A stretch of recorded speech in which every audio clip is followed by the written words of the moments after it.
Hi friends, colours cakes and വ്ളോഗ്സിലേക്ക് എല്ലാവർക്കും സ്വാഗതം. അപ്പോൾ ഇന്ന് ഞാൻ നിങ്ങളെ കാണിക്കാൻ പോകുന്നത് ചക്ക വരട്ടുന്നതാണ് കേട്ടോ. അപ്പോൾ പഴുത്ത ചക്ക വരട്ടി നമ്മൾ സൂക്ഷിച്ച് വെച്ചാൽ നമുക്ക് കുറേ കാലം അത് ഉപയോഗിക്കാം. 1-2 വർഷം വരെയൊക്കെ ഉപയോഗിക്കാം. ഒരു കേടും വരില്ല. നമ്മൾ നല്ല രീതിയിൽ അതാക്കി സൂക്ഷിച്ച് വെച്ചാൽ നമുക്ക് ഇടയ്ക്ക് അതൊക്കെ എടുത്തിട്ട് ഓരോ വിഭവങ്ങൾ ഇത് ചേർത്തിട്ട് ഇത് വെറുതെ കഴിക്കാം, അതുപോലെ ഇത് ചേർത്തിട്ട് ഓരോ വിഭവങ്ങൾ ഉണ്ടാക്കുക ഒക്കെ ചെയ്യാം കേട്ടോ.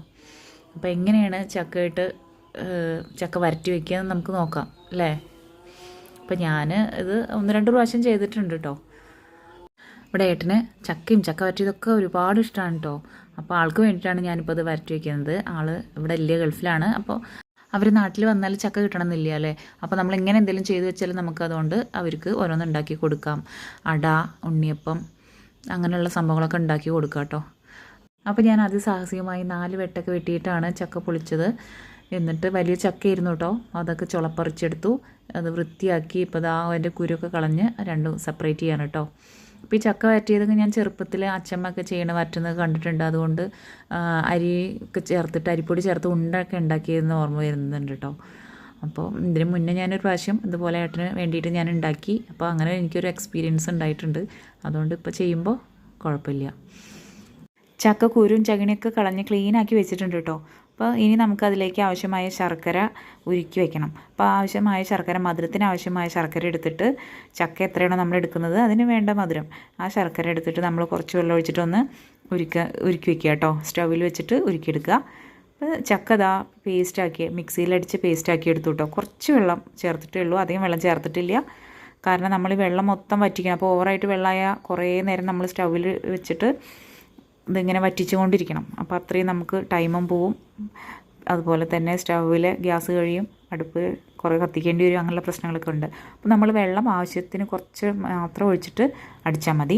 ഞാനിത് കുക്കറിലാണ് കേട്ടോ വേവിച്ചെടുക്കുന്നത്. അപ്പോൾ നിങ്ങൾക്ക് നോൺ സ്റ്റിക്കിൻ്റെ പാത്രം ഉണ്ടെങ്കിൽ അതിൽ ചെയ്യാം, ഉരുളിയിൽ ചെയ്യാം, ഒക്കെ ചെയ്യാം കേട്ടോ. അപ്പോൾ ആദ്യം നമ്മൾ കുറച്ച് നെയ്യ് ഒഴിച്ച് കൊടുക്കണം. എന്നിട്ടാണ് നമ്മൾ ചക്ക പീസ്റ്റ് അതിൽ കുക്കറിലേക്ക് ഒഴിക്കുന്നത്. പിന്നെ നമ്മൾ ഇടയ്ക്ക് ഇതൊന്ന് വെന്ത് വരുന്നതിനനുസരിച്ചിട്ട് ആവശ്യത്തിന് നെയ്യ് ഇങ്ങനെ 1 ടീസ്പൂണ് ചേർത്ത് കൊടുക്കാം. ഇനി അധികം ഇഷ്ടമില്ലാത്തവർക്ക് കുറച്ച് ചേർത്താൽ മതി. പിന്നെ അതിലേക്ക് ഏലക്കായും ചെറിയ ജീരകവും ചൂടാക്കിയിട്ട് അത് പൊടിച്ചിട്ട് പൊടി ചേർക്കാം, അല്ലെങ്കിൽ അങ്ങനെ ഇടാം കേട്ടോ. ഞാനിപ്പോൾ അത് അങ്ങനെ ഇട്ടിരിക്കുകയാണ്. അപ്പോൾ അങ്ങനെ ചെയ്യാം. ചിലർ ചുക്ക് പൊടിച്ചിട്ട് അത് ചേർക്കുന്നവരുണ്ട് കേട്ടോ. അപ്പോൾ അങ്ങനെ വേണമെങ്കിൽ ഇഷ്ടമുള്ളവർക്ക് അങ്ങനെ ചെയ്യാം. അപ്പോൾ എന്നിട്ട് ഇത് വീണ്ടും നന്നായി ഇളക്കി, ഇളക്കിയും കൊണ്ടിരിക്കുക. അത് തിക്കായി വരുന്നത് വരെ ഇളക്കിയും കൊണ്ടിരിക്കുക. അപ്പോൾ നല്ല ടേസ്റ്റാണ് കഴിക്കാൻ കേട്ടോ. ഞാനിത് ഇടയ്ക്കിടയ്ക്ക് എടുത്ത് കഴിച്ചുകൊണ്ടിരിക്കുകയാണ്. ഇത് ഉണ്ടാക്കുന്നതിനിപ്പോൾ ഞാൻ കഴിക്കുന്നുണ്ട് കേട്ടോ. അപ്പോൾ സംഭവം നല്ല ടേസ്റ്റാണേ. അപ്പോൾ നിങ്ങളിതുപോലെ ഒന്ന് ഉണ്ടാക്കി നോക്കണം. വലിയൊരു ചക്കയുടെ പകുതി ഭാഗം മൊത്തം എടുത്തിട്ടാണ് ഞാനിപ്പോൾ ഇത് ചെയ്യുന്നത് കേട്ടോ. അതുകൊണ്ട് തന്നെ ക്വാണ്ടിറ്റി കൂടി, അതുപോലെ കുക്കിംഗ് ടൈമും കൂടി കേട്ടോ. അപ്പോൾ നിങ്ങൾക്ക് വേണമെങ്കിൽ എന്ത് ചെയ്യാം, കുറച്ചെടുത്താൽ മതി. ഇത്ര തോനെ എടുക്കണമെന്നില്ല. നമുക്ക് വീട്ടിൽ അപ്പോൾ ഉണ്ടാക്കി കഴിക്കാനൊക്കെ ആണെങ്കിൽ കുറച്ചെടുത്തിട്ട് ചെയ്യാം. അപ്പോൾ വേഗം ആയിക്കോളൂ കേട്ടോ. ഇതെല്ലാം തോനെ എടുക്കുന്നുണ്ടെങ്കിൽ നമ്മളിത് പകുതി വേവിച്ച് ശർക്കരയൊക്കെ ചേർത്തിട്ട് നന്നായി കുക്ക് ചെയ്തതിന് ശേഷം വേണമെങ്കിൽ ഓഫ് ചെയ്ത് വെച്ചിട്ട് പിന്നെ ബാക്കി പണികളൊക്കെ ചെയ്ത് ഫ്രീ ആവുമ്പോൾ വീണ്ടും കുക്ക് ചെയ്യാം. അങ്ങനെ കുക്ക് ചെയ്ത് അതുപോലെ തിക്കായിട്ട് വരുന്നവരെ നമുക്കങ്ങനെ ചെയ്യാം കേട്ടോ. ഒറ്റയടിക്ക് ചെയ്യണമെന്നില്ല കേട്ടോ.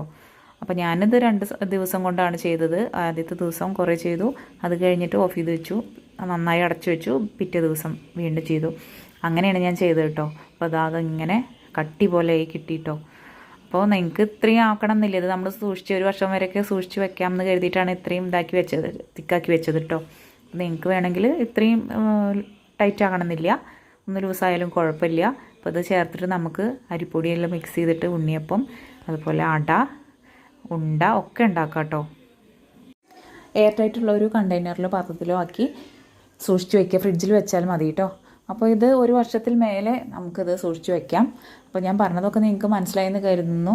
അപ്പോൾ ഈ വീഡിയോ ഇഷ്ടപ്പെട്ടാൽ ലൈക്ക് ചെയ്യുക, കമൻറ്റ് ചെയ്യുക, സബ്സ്ക്രൈബ് ചെയ്യുക. Okay, bye.